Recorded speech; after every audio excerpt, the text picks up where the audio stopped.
Hamas has not released the remaining hostages, and Israel is continuing its military offensive in Gaza. So what additional leverage will you use to get Hamas and Israel to end the war? You have 2 minutes.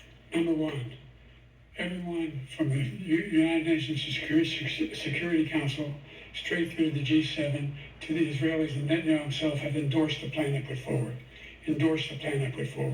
Which has 3 stages to it.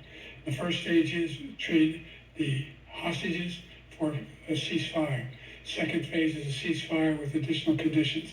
The third phase is the end of the war.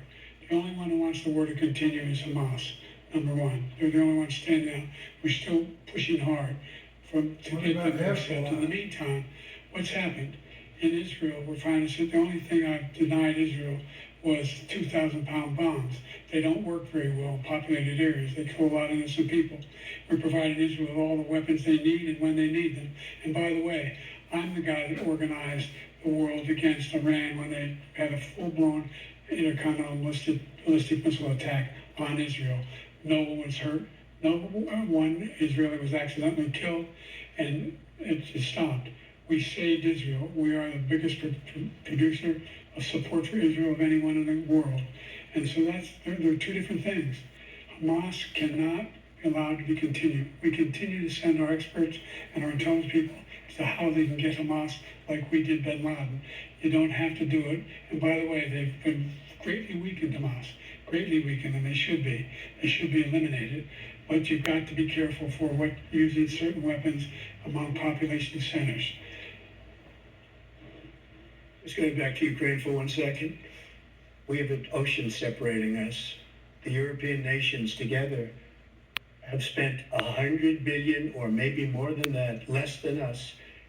Why doesn't he call them and say, you got to put up your money like I did with NATO? I got them to put up hundreds of billions of dollars. The Secretary General of NATO said Trump did the most incredible job I've ever seen. They wouldn't have any, they were going out of business. We were spending almost 100% of the money was paid by us. He didn't do that.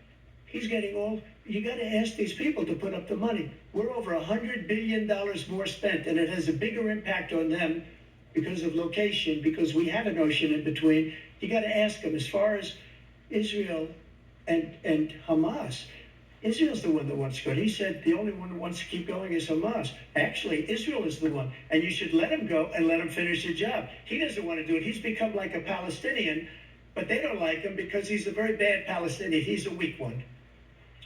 It may be a big ocean, but if we're ever able to avoid a war in Europe, a major war in Europe, what happens if, in fact, you have Putin continue to go into NATO? We have an Article 5 agreement. Attack on one is attack on all. You want to start the nuclear war he keeps talking about, go ahead. Let Putin go in and control Ukraine and then move on to Poland and other places. See what happens then. He has no idea what the hell he's talking about. And by the way, I got 50 other nations around the world to support Ukraine, including Japan and South Korea, because they understand that this kind of dislocation has a serious threat to the whole world peace.